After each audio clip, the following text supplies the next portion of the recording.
প্রিয় শিক্ষার্থী, আসসালামু আলাইকুম। আশা করি তোমরা সবাই ভালো আছো। তো তোমরা যারা এবার তৃতীয় থেকে চতুর্থ শ্রেণীতে উঠলে, দেখো চতুর্থ শ্রেণীর সম্পূর্ণ বই কিন্তু পরিবর্তন হয়েছে। গত বছরের যে বই ছিল 26 সালে কিন্তু সেই বই আর নাই, সম্পূর্ণ নতুন বই এসেছে। তাই আজকে থেকে আমি তোমাদের চতুর্থ শ্রেণীর গণিত বইয়ের ক্লাস নেওয়া শুরু করলাম। দেখো আজকে আমরা তোমাদের গণিত বইয়ের অধ্যায় 1 সংখ্যা ও স্থানীয় মান নিয়ে আলোচনা করব। দেখো প্রথমে আছে সংখ্যা গণনা। তো সংখ্যা গণনা কিভাবে করতে হয় তোমরা কিন্তু তৃতীয় শ্রেণীতে শিখেছো। তো চলো আজকে আবার শুরু করি। দেখো একটি পরিবেশ বান্ধব গাড়ির মূল্য, এটা তোমরা পড়তে পারবা। দেখো একক, দশক, শতক, হাজার, অযুত, লক্ষ। এটা হচ্ছে লক্ষ, 3,12,841 টাকা। তার মানে একটি পরিবেশ বান্ধব গাড়ির মূল্য 3,12,841 টাকা। আমরা কিভাবে এই সংখ্যাটি গণনা করে পড়তেও লিখতে পারি, দেখো এখন আমরা সেটাই দেখব। দেখো তোমরা কিন্তু তৃতীয় শ্রেণী থেকে একক, দশক, শতক, হাজার, অযুত এগুলো কিন্তু পড়ে এসেছো। এখানে কিন্তু আরও আছে। হ্যাঁ, তোমাদের মোট 8টা স্থানের নাম আছে। সেগুলো কি কি দেখো: একক, দশক, শতক, হাজার, অযুত, লক্ষ, নিযুত, কোটি। আর দুইটা কি নিযুত, আর একটা হচ্ছে কোটি। তো এই অঙ্কটার জন্য দেখো যেহেতু এখানে 6টা সংখ্যা, তাই এখানে 6টা স্থানের নাম দিয়েছে।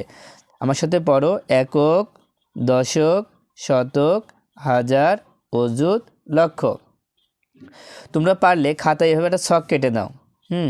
কাটার পরে দেখো এখানে যে স্থানের নামগুলো আছে আমরা একটা করে তার নিচে সংখ্যাটা লিখব।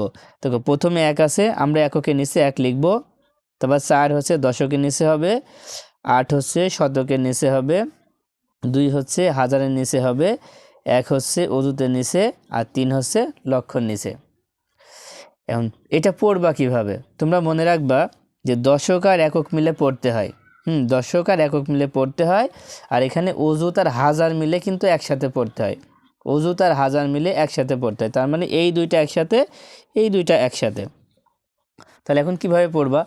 দেখো এখানে লক্ষ কিন্তু একলা আছে, তাই না? তাই লক্ষে কত হচ্ছে 3, তার মানে এটা হচ্ছে 3 লক্ষ। কত হচ্ছে 3 লক্ষ। তারপরে অযুত আর হাজার মিলে দেখো, অযুতে আছে 1, হাজারে আছে 2, তার মানে এই দুইটা মিলে কত হচ্ছে 1 10 2 কত হয় 12, মানে 12,000। এই দুইটা মিলে কত হবে 12,000। তার মানে লক্ষ হচ্ছে 3 লক্ষ আর হাজার হচ্ছে 12,000। শতক মানে 8 শত, আর 4 10 1 41, এই দুইটা মিলে একসাথে পড়তে হবে। তাহলে 4 10 1 41। তাহলে আমরা পড়বো কিভাবে? 3,12,841। এখানে তোমরা কথায় লিখে দিবে এইভাবে যে 3,12,841 লিখে ফেলবা। লেখার পরে তোমাদের এখানে আরেকটা জিনিস শিখতে হবে যে স্থানীয় মান কিভাবে বের করতে হয়। স্থানীয় মান বের করা। এখন স্থানীয় মান বের করার জন্য প্রথমে তোমরা এই সংখ্যাটা তুলে নিবা খাতায়।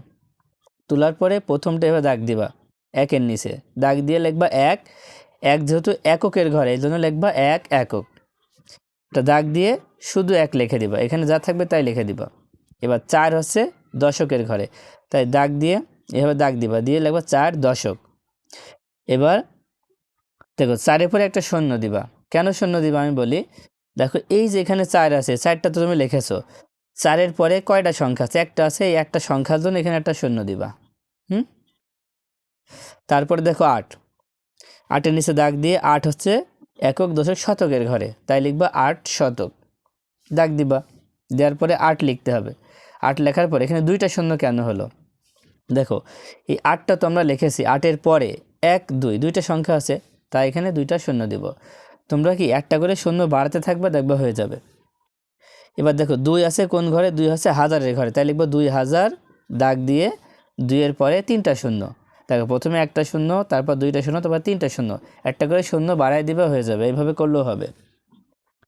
তারপরে 1 হচ্ছে অযুতের ঘরে, তাই লিখবো 1 অযুত। দাগ দিয়ে দিবা, দেওয়ার পরে 1-এর পরে কয়টা শূন্য দিবে? এবার 1-এর পরে 4টা শূন্য। যদি কয়টা শূন্য দিতে হয় এটা মনে না থাকে তাহলে কি করবা? দেখো এই যে 1 আছে, 1 তো লিখেছো, 1-এর পরে কয়টা সংখ্যা আছে? 1 2 3 4, তাই 4টা শূন্য বসাই দিবা।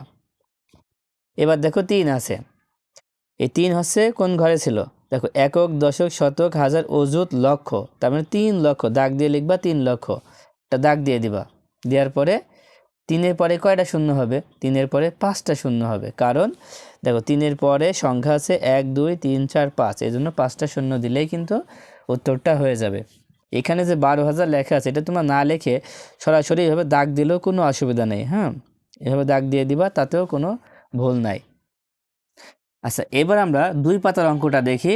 দেখো এখানে প্রথমে 1 নম্বর দিয়ে আছে আরিফ সাহেব মোবাইলে পাসওয়ার্ড দিয়েছেন, কত দিয়েছেন? দেখো 2,90,516। সংখ্যাটি পড়ি এবং লিখি। কারণ এটা কিভাবে পড়বা?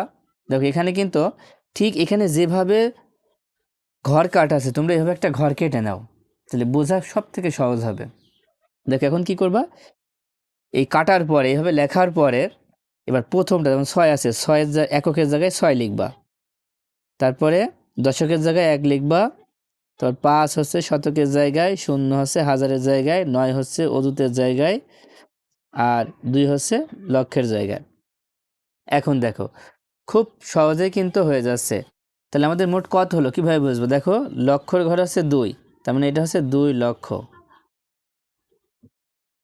2 লক্ষ। তারপরে দেখো আমি আগেই বলেছি এই 2টা মিলে কিন্তু 1000 হবে। তার মানে 9 আর 0 কত হয়? 90।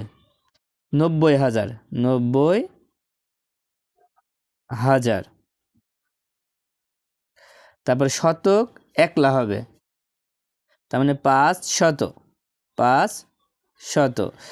আর দশক আর একক মিলে কিন্তু একটা হবে, 1 10 6 16।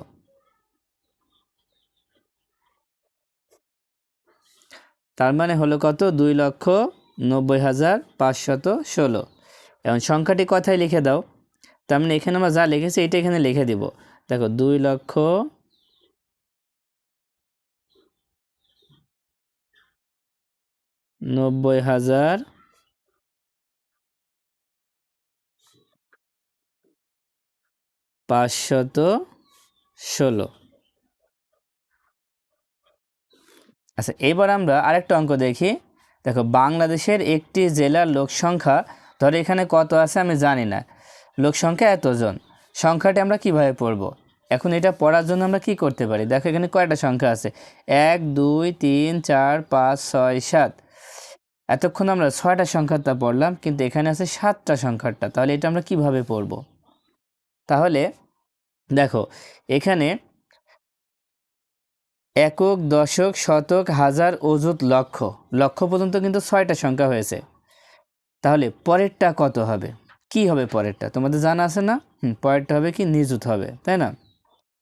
তো নিচে দেখো দেওয়া আছে যে এখানে লেখা আছে যে একক, দশক, শতক, হাজার, অযুত, লক্ষ, আরেকটা ঘর বেড়েছে, সেই ঘরের নাম হবে নিযুত। যদি আরেকটা ঘর বাড়তো সেই ঘরের নাম কি হতো? কোটি হতো। এখন কি করবা? একে একে এই সংখ্যাগুলো এখানে বসানো হয়েছে। হ্যাঁ, আমি কীভাবে বসাতে হবে তোমরা তো দেখলেই, এই সংখ্যাগুলো এই ঘরে বসানো হয়েছে। তো এই সংখ্যাটা কত আমরা কিভাবে লিখব? দেখো এখানে নিযুত আর লক্ষ মিলে কিন্তু একসাথে হয়, অযুত আর হাজার মিলে একসাথে হয়, আর দশক আর একক মিলে একসাথে হয়। তার মানে নিযুত আর লক্ষ মিলে কিন্তু লক্ষ হয়। কত হয়? লক্ষ হয়। দেখো 3 10 1 কী হয়? 31। তার মানে এটা হবে হচ্ছে, দেখো আমি মুখে বলছি তোমরা লিখে নিবা। হ্যাঁ, 3 10 1 31, তার মানে এটা হবে 31 লক্ষ। উর্দু তার হাজার মিলে যেহেতু হাজার হবে, তাহলে 6 10 নয় কত হয়? 69, 69,000। 31 লক্ষ 69,600 1 10 5 15। তোমরা খাতায় লিখে নাও 31,69,615। দেখো এখানে একটা গুরুত্বপূর্ণ তথ্য দেওয়া আছে যে আমাদের নতুন স্থানটির নাম নিযুত। মানে আমরা যে নতুন একটা স্থানটি পেয়েছি, আগে লক্ষ পর্যন্ত ছিল কিন্তু এখন নিযুত পেয়েছি। তাহলে আমরা পড়তে পারি কি যে 1 নিযুত অর্থ হলো 10 লক্ষ। খুবই গুরুত্বপূর্ণ। 1 নিযুত অর্থ কি? 1 নিযুত অর্থ হলো 10 লক্ষ। এটা তোমরা মুখস্থ করে ফেলবা। ঠিক আছে? তো আজকের মতো ক্লাসটা এই পর্যন্ত। আল্লাহ হাফেজ।